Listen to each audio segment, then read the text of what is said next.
Hello, it's Beth, Yarny Cat Bibliophile, and I'm going to read the second story for today. It is the story of the youth who went forth to learn what fear was. A certain father had 2 sons, the elder of whom was sharp and sensible and could do everything, but the younger was stupid and could neither learn nor understand anything. And when people saw him, they said, "There's a fellow who will give his father some trouble." When anything had to be done, it was always the elder who was forced to do it. But if his father bade him fetch anything when it was late, or in the night time, and the way led through the churchyard, or any other dismal place, he answered, "Oh no, father, I'll not go there, it makes me shudder," for he was afraid. Or when stories were told by the fire at night, which made the flesh creep, the listeners often said, "Oh, it makes us shudder."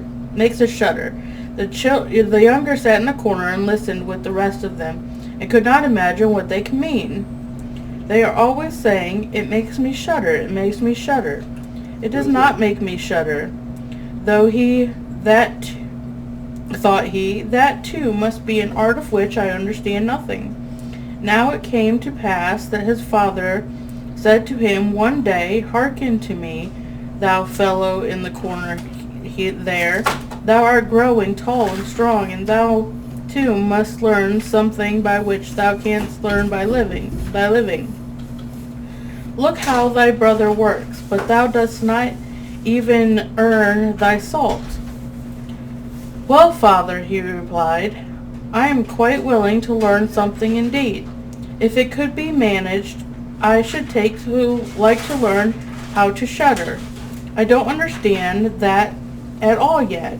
The elder brother smiled when he heard that, and thought of himself, "Good God, what a blockhead that brother of mine is. He would never be good for anything as long as he lives. He who wants to be a sickle must bend himself betimes." The father sighed and answered him, "Thou shalt soon learn what it is to shudder, but thou wilt not earn thy living by that." Soon after this, the sexton came to the house on a visit, and the father bewailed his trouble and told him how his younger son was so backward in every respect that that he knew nothing and learnt nothing. "Just think," said he, "when I asked him how he was going to earn his bread, he actually wanted to learn to shudder." "If that be all," replied the sexton, "he can learn that with me. Send him to me, and I will soon polish him." The father was glad to do it, for he thought, "I will train the boy a little." The sexton therefore took him into his house, and he had to ring the bell. After a day or two, the sexton awoke him at midnight, and bade him arise and go up to the church tower and ring the bell. "Thou shalt soon learn what shuddering is," thought he, and secretly went there before him. And when the boy was at the top of the tower and turned around, and was just going to take hold of the bell rope, he saw a white figure standing on the stairs opposite the sounding hole.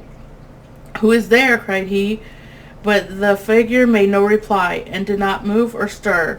"Give an answer," cried the boy, "or take thyself off. Thou hast no business here at night." The sexton, however, remained standing motionless, that the boy might think he was a ghost. The boy cried a second time, "What dost thou want here? Speak if thou art a honest fellow, or I will throw thee down the steps." The sexton thought, "He can't intend to be as bad as his words," uttered no sound, and stood as if he were made of stone. Then the boy called to him for the third time, and as that was also to no purpose, he ran against him and pushed the ghost down the stairs, so that it fell down 10 steps and remained lying there in a corner. Thereupon he rang the bell, went home, and without saying a word, went to bed and fell asleep. The sexton's wife waited a long time for her husband, but he did not come back. At length she became uneasy and wakened the boy, and asked, "Dost thou not know where my husband is?" "He went up to the tower before thou didst." "No, I don't know," replied the boy, "but someone was standing by the sounding hole on the other side of the steps, and he would neither give an answer nor go away. I took him for a scoundrel and threw him downstairs. Just go there and you will see if it was he. I should be sorry if it were. The woman ran away and found her husband, who was lying moaning in the corner and had broken his leg. She carried him down, and then with loud screams she hastened to the boy's father. Your boy, cried she, has been the cause of this great misfortune. He has thrown my husband down the steps and made him break his leg. Take the good-for-nothing fellow away from our house. The father was terrified and ran thither and scolded the boy. What wicked tricks are these? Said he. The devil must have put this into thy head. Father, he replied, do listen to me. I am quite innocent. He was standing there by the night like one who is intending to do some evil.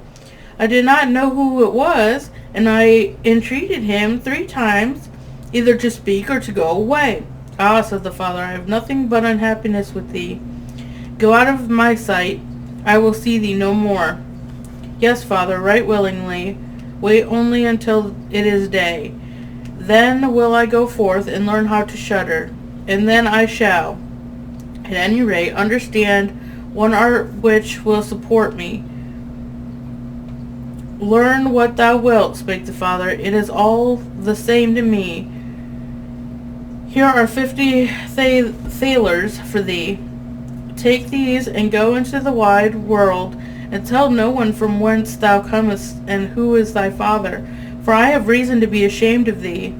Yes, father, it shall be as you will. If you desire nothing more than that, I can easily keep it in mind.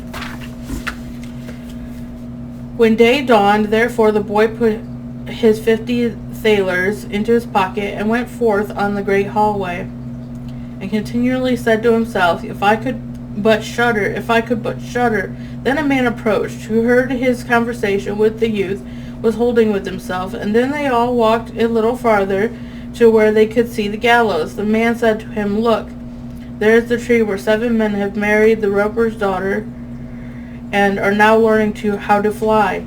Sit down below it and wait until night comes, and thou wilt soon learn how to shudder. If that is all that is wanted, answered the youth, it is easily done. But if I learn how to shudder as quickly as that, thou shalt have my 50 thalers.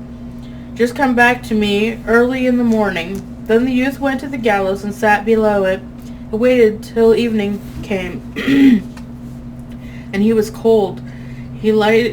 As he was cold, he lighted himself a fire, but at midnight the wind blew so sharply that in spite of his fire he could not get warm. And as the wind knocked the hanged men against each other, and they moved backwards and forwards, he thought to himself, Thou shiverest below by the fire, but how those up above must freeze and suffer.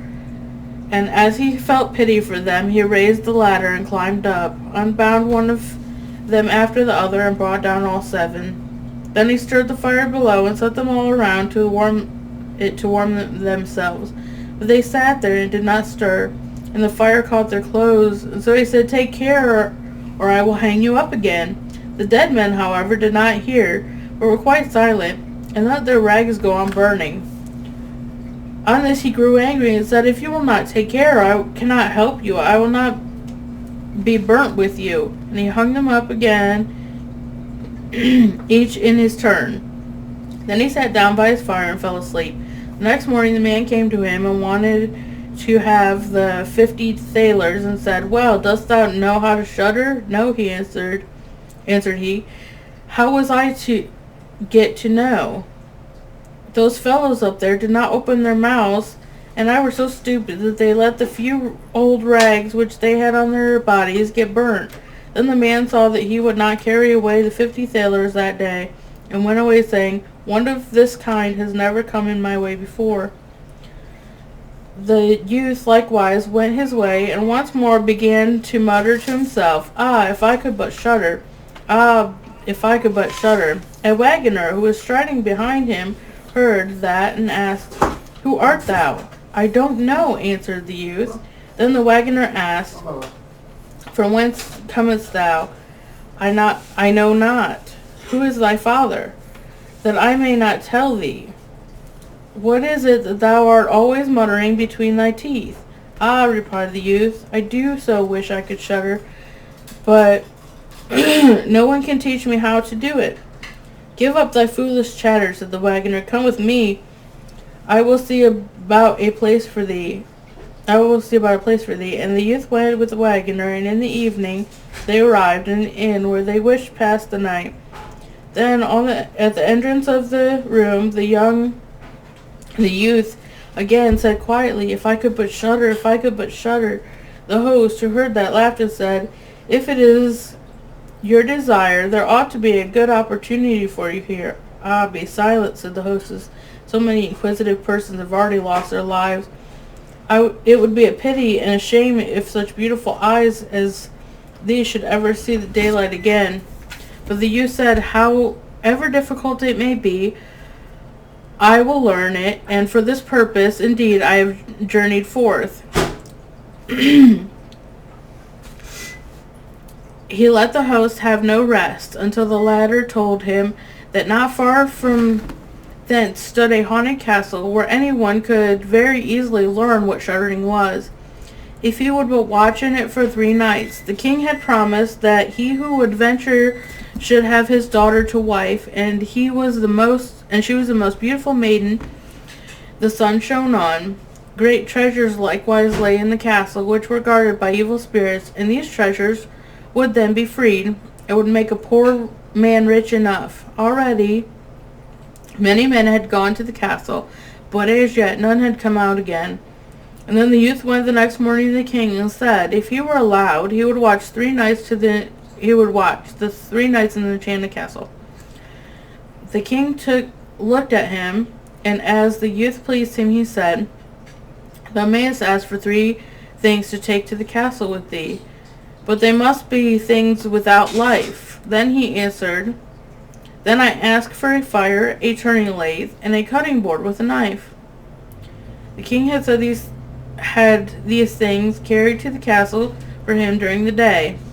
When night was dawning near, the youth went up and made himself a bright fire in one of the rooms, placed a cutting board and knife beside it, and seated himself by the turning lathe. Ah, if I could but shudder, he said, but I shall not learn it either. Towards midnight he was about to poke his fire, and as he was blowing it, something cried suddenly from one corner. Oh, meow! Meow! How cold we are! You simpletons, cried he, what are you crying about? If you could come and take a seat by the fire, and warm yourselves.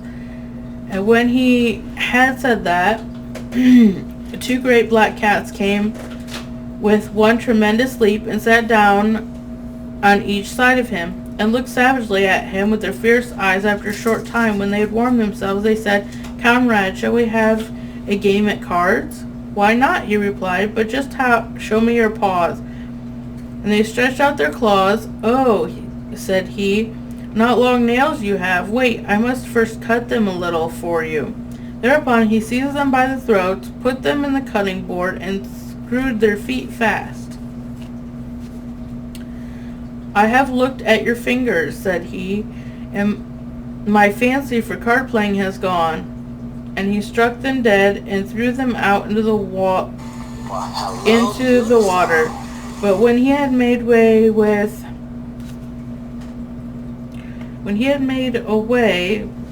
with these 2, and was about to sit down again by his fire, out from every hole and corner came black cats and black dogs with red-hot chains, and more of them came until he could no longer stir, and they yelled horribly and got on his fire, pulled it to pieces, and wanted to put it out.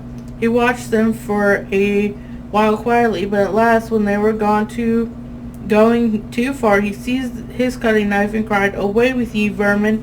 Began to cut them down. Part of them ran away, the others he killed, and threw out into the fish pond. When he came back, he blew up the embers of his fires again and warmed himself. And as he thus sat, his eyes would keep open no longer, and he felt a desire to sleep. Then he looked around and saw a great bed in the corner. What is the very thing? That is the very thing for me, said he, and got into it.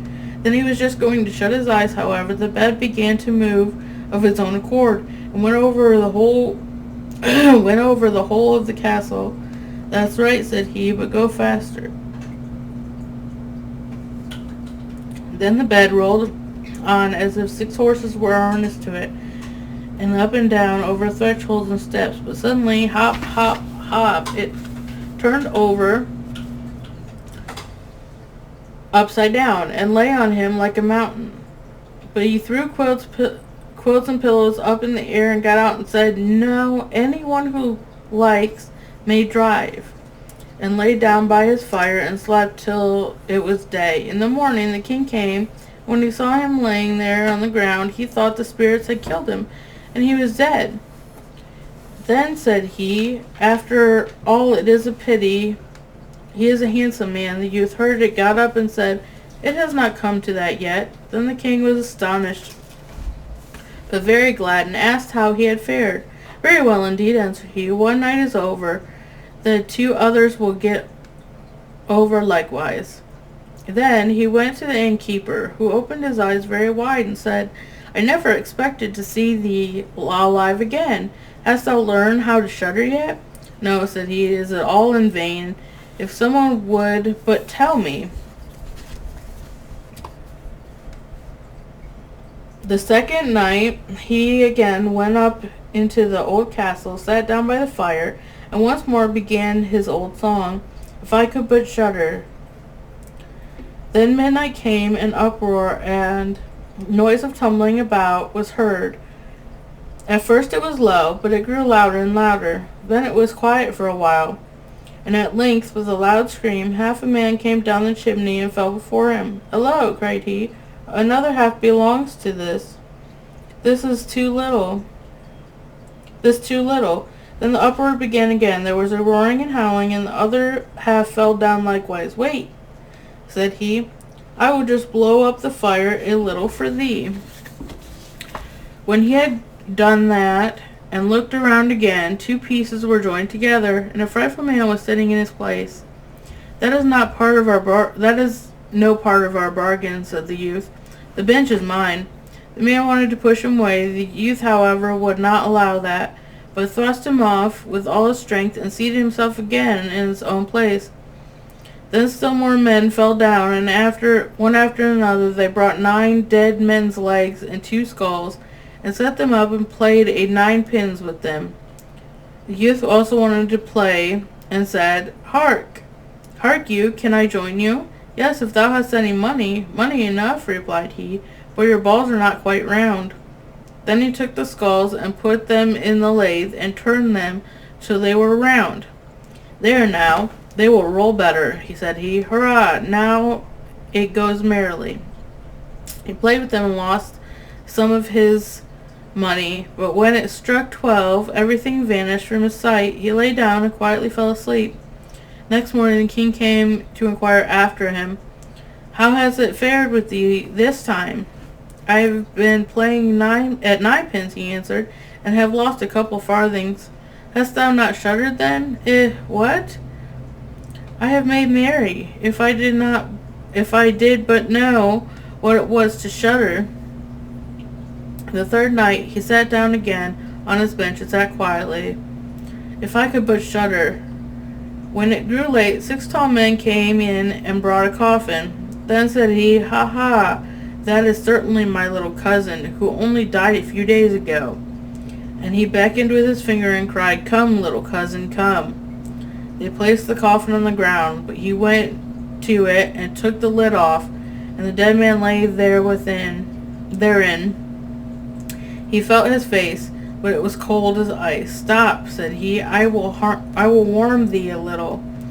And went to the fire, warmed his hands, and laid it on the dead man's face, but he remained cold.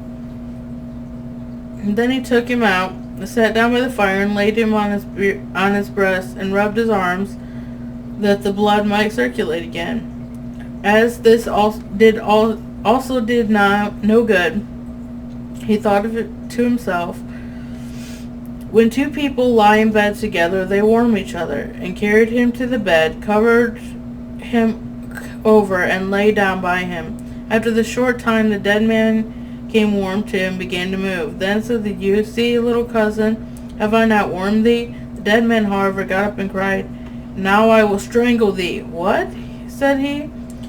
It is the way thou thankest me? Is that the way thou thankest me? Thou shalt at once go into thy coffin again. And he took him up and threw him into it, and shut the lid. Then came the 6 men and carried him away again. I cannot manage to shudder, said he. I shall never learn it here as long as I live. Then a man entered who was taller than all the others and looked terrible. He was old, however, and had a long white beard. Thou wretch, cried he, thou shalt soon learn what it is to shudder, for thou shalt die. Not so fast, replied the youth. If I am to die, I shall have a say in it. I will soon seize these, said the fiend. Softly, softly, do not talk so big. I am as strong as thou art, and perhaps even stronger. We shall see, said the old man. If thou art stronger, I will let thee go. Come, we will try.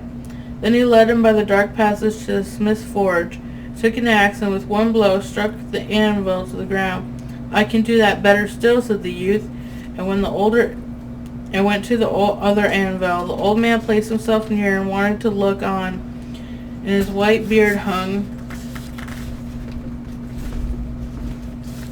down. Then the youth seized the axe, split the anvil with one blow, and struck the old man's beard with it. Now I have thee, said the youth. Now it is thou who wilt have to die. Then he seized an iron bar and beat the old man till he moaned and entreated him to stop, and he would give him great riches. The youth drew out the axe and let him go. The old man led him back to the castle and the cellar and showed him 3 chests full of gold. Of these, said he, one part is for the poor, the other is for the king, the third is thine. In the meantime, it struck 12, and the spirit disappeared. Youth, therefore, was left in darkness. I shall still be able to find my way out, said he, and felt about, found the way to the room, and slept there by his fire. Next morning the king said, Now thou must have learned what shuddering is. No, he answered. What can it be? My dead cousin was here. A bearded man came and showed me a great deal of money down below, but no one told me what it was to shudder. Then, said the king, thou hast delivered the castle, and shalt marry my daughter. That is all very well, said he, but still I do not know what it is to shudder. Then the colt was brought up, and the wedding celebrated, but howsoever much the young king loved his wife, and however happy he was, he still said always, If I could but shudder, if I could but shudder. And at last she was angry at this. Her waiting maid said, I will find a cure for him. He shall soon learn what it is to shudder. She went out to the stream which flowed through the garden, and had a whole bucket full of gudgeons brought to her. At night, when the king was sleeping, his wife was a draw to the clothes of him, and emptied the bucket full of cold water with the gudgeons in over him, so that the little fishes would sprawl about him. When this was done, he woke up and cried, Oh, what makes me shudder so? What makes me shudder so, dear wife? Ah, now I know what it is to shudder. The end.